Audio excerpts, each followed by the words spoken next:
Global happenings today. We communicate, we analyze global news. Stay tuned.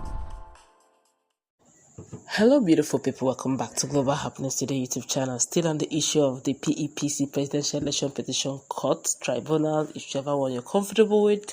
Right now there seems to be jubilation in the air as for some of us who do not know, dinner is ongoing. I'm talking about the Labour Party with Chimamanda, of course, Chief Chimamanda.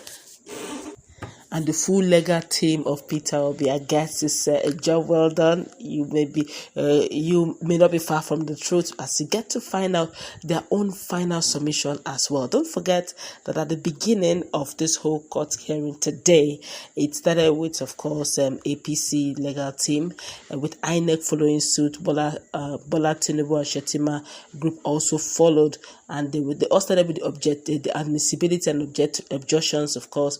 Then the final written admission and oral admission. Now is the time of Peter Obi Labour Party to start theirs, and of course, the lead counsel decided to do what he knows best, the legal fireworks. You know, when they started theirs, Nigerians were thinking, oh, technicality, hear him out. I'm going to read through what took place, what transpired some few minutes ago in court, and of course, you get to see some of the pictures of the dinner that is going on.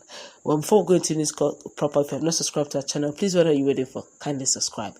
Click on the red subscribe button beside it. You've set bell notification icon. Please go ahead, click on it to get notified as soon as we update our channel on YouTube. Of course, the APC and the rest have already done theirs. Now, for the petitioner, Dr. Livy took the address. He said in reaction of the address by the first respondent, that's Dr. Livy talking now, he said in reaction of the address by the first respondent, the petitioners filed their final address on the 23rd of July, 2023. In reaction to the final address of the second and third respondent, the petitioners on 20th July 2023 filed their response. Finally, in reaction to the address of the fourth respondent, the petitioners filed their response on the 23rd of July 2023. We seek to adopt we seek to adopt the final addresses in urging my Lord to uphold the petition. We want to submit that the respondents have labored in vain to diminish the importance of IRF, and in the case of Oyetola versus INEC, which Fagbemi cited, stated that IRF is part of the electoral process. I will refer to all the witness depositions of RW1 because I would like to drag them out of their comfort zone. He said, and I quote, "I know that the authentic and statutory prescribed is the IRF portal. They are trying to downplay that an election which 18,088 blood results were uploaded to the IRF is a faulty election. There is something remarkable about this matter. INEC issued CTC. CTC means certified true copies. INEC issued CTC of purported polling unit results to the petitioners. Out of that number, 8,123 were blood, certified by INEC. Some were blank copies of A4 papers. Also, among them you have pictures, certified by INEC. Court now said, we are not writing because it is in your written address.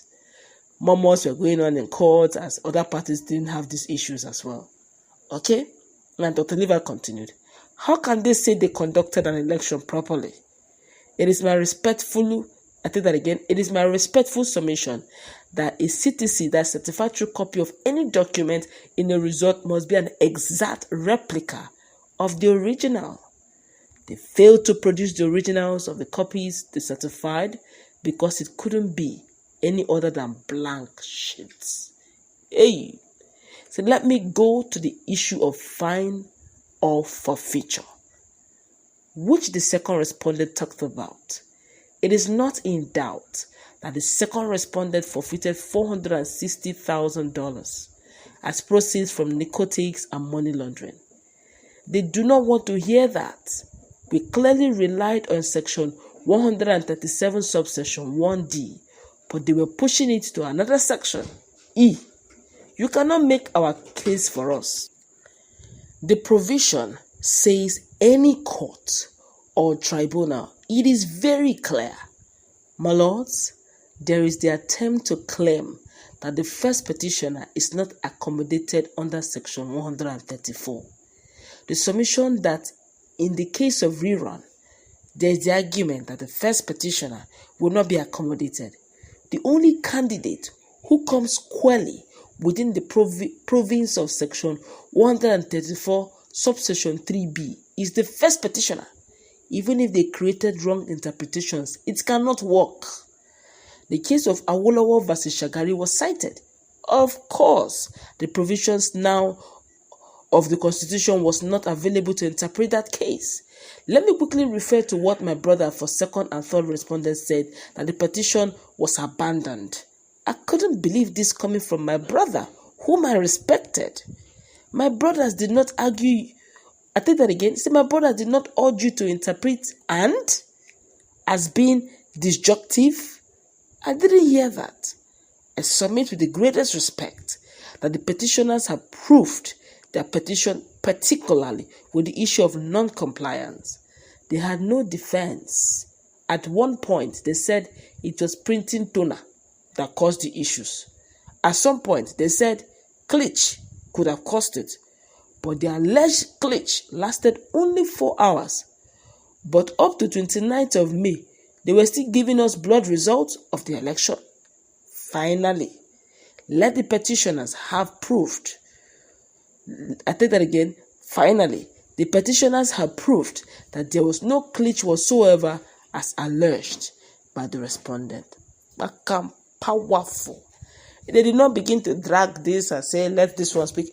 Dr. Livy himself just rounded the thing. In summary, they will call it unquam, full stop. Hey.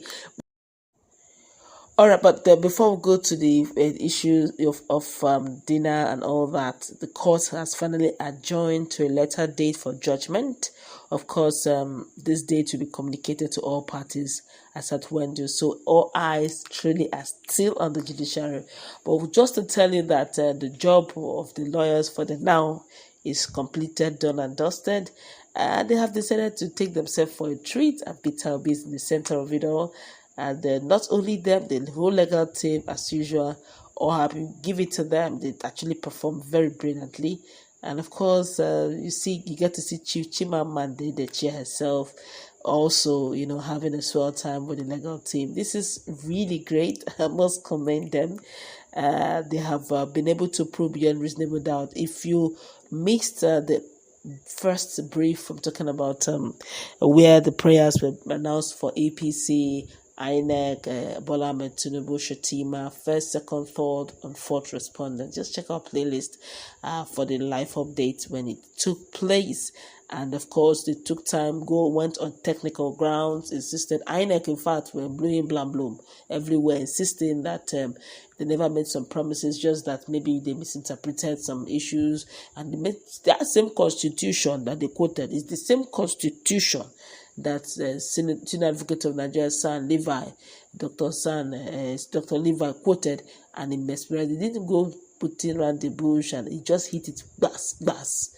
But let's finally get to find out. We're hopeful that the judiciary will do justice to this case, as all eyes still remains on the judiciary. We're going to give you updates eventually if and when the date is announced. For the now, it's we're signing out from here, and of course, it's dinner time with the legal team of Peter Obi and Peter Obi having swear time, having done a good job of defending their case. It's now up to the judiciary and possibly Nigerians to decide who takes the day. Let's go wrap it up.